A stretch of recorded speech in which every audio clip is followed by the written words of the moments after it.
ধন্যবাদ। এখানে আসলে খুব গুরুত্বপূর্ণ দুটো ইস্যু আছে। মানে বাংলাদেশ তো একটা ধর্মভিত্তিক রাষ্ট্র না।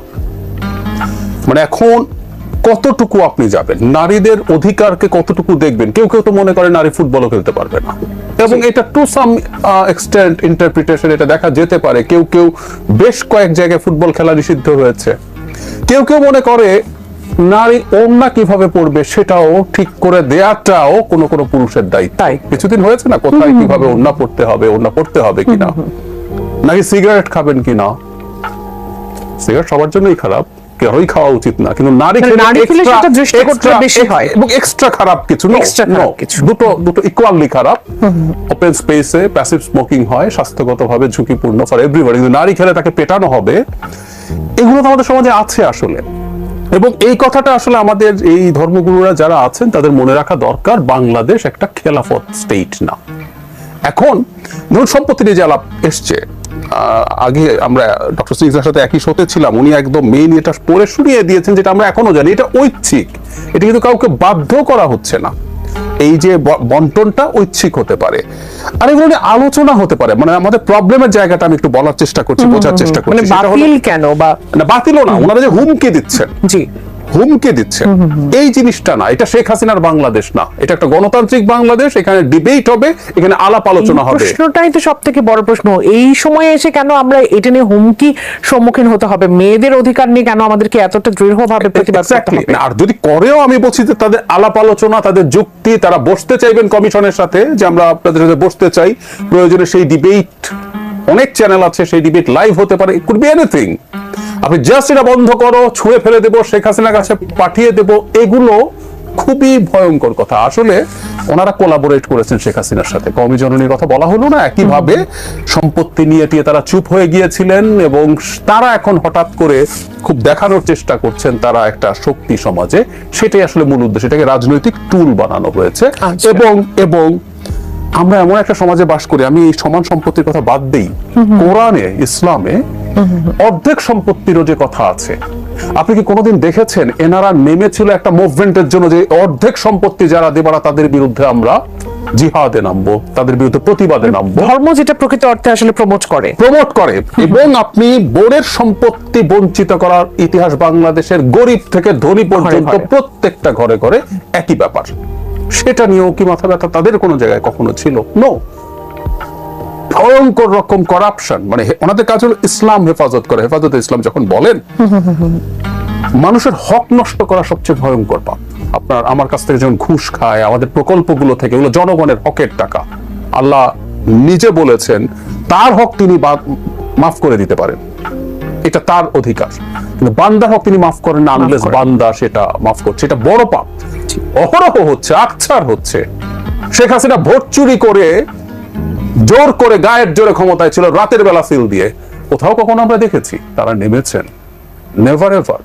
সুতরাং তারাই যখন এগুলো বলে তখন আমরা আসলে বুঝতে পারি। কারণ আমি আবারও বলছি, তাদেরও পয়েন্ট আছে, পয়েন্ট থাকতে পারে, এবং আমাদের সোসাইটিতেও আমরা যদি যাই, সোসাইটিতেও এটা নিয়ে ব্যারিয়ার আছে, বাধা আছে। কিন্তু সোসাইটির বাধা যদি মানতেই থাকতাম, তাহলে তো মেয়েরা স্কুলেও যেতে পারতো না। বেগম রোকেয়া যখন স্কুল করতে গেলেন, মেয়েদের স্কুল, বাধাটা অতিক্রম করে, ওটা কিন্তু কম্বাইন্ড স্কুল না, মেয়েদের জন্য স্কুল, সেখানে ওনাকে ফাইট করতে গেছে।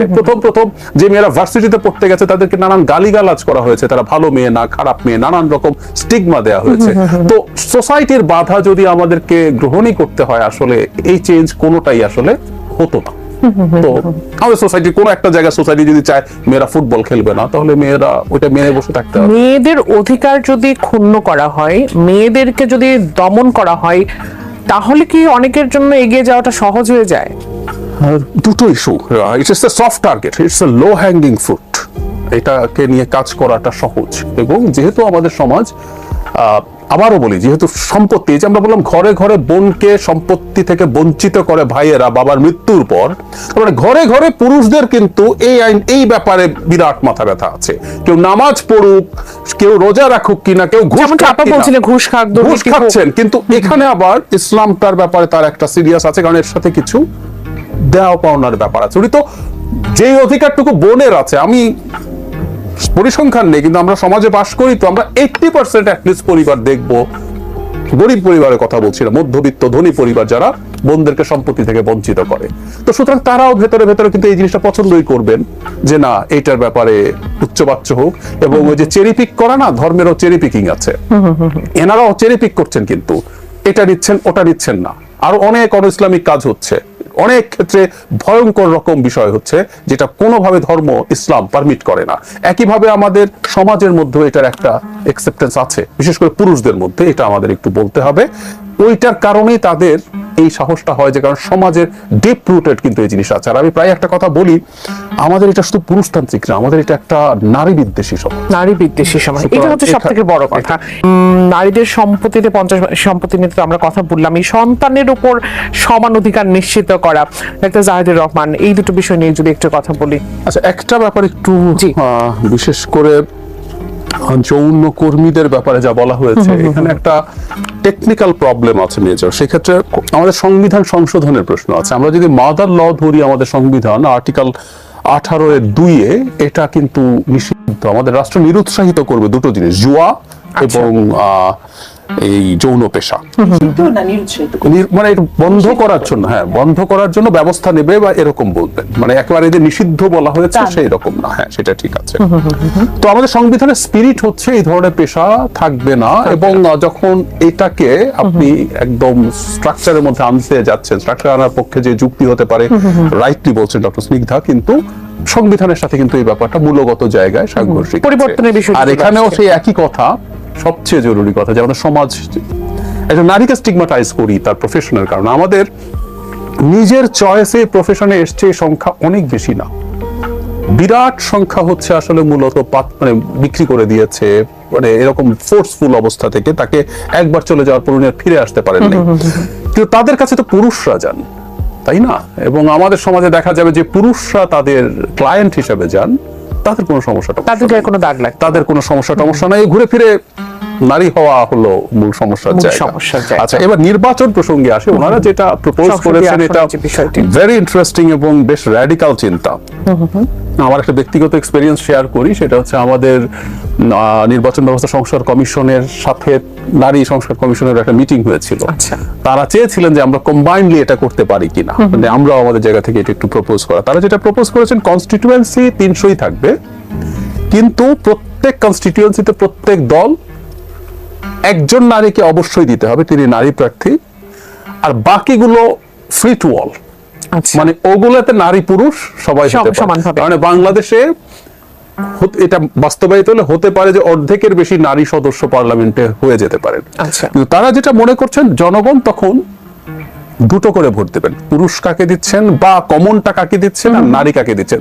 ধরুন যে কোনো একটা ধানের শীষ মার্কার একজন, ধরলাম একটা কনস্টিটিউয়েন্সিতে একজন পুরুষ আর আরেকজন নারী প্রার্থী হিসেবে থাকবেন। জনগণ ভোটের ক্ষেত্রে দুটো ভোট দেবেন।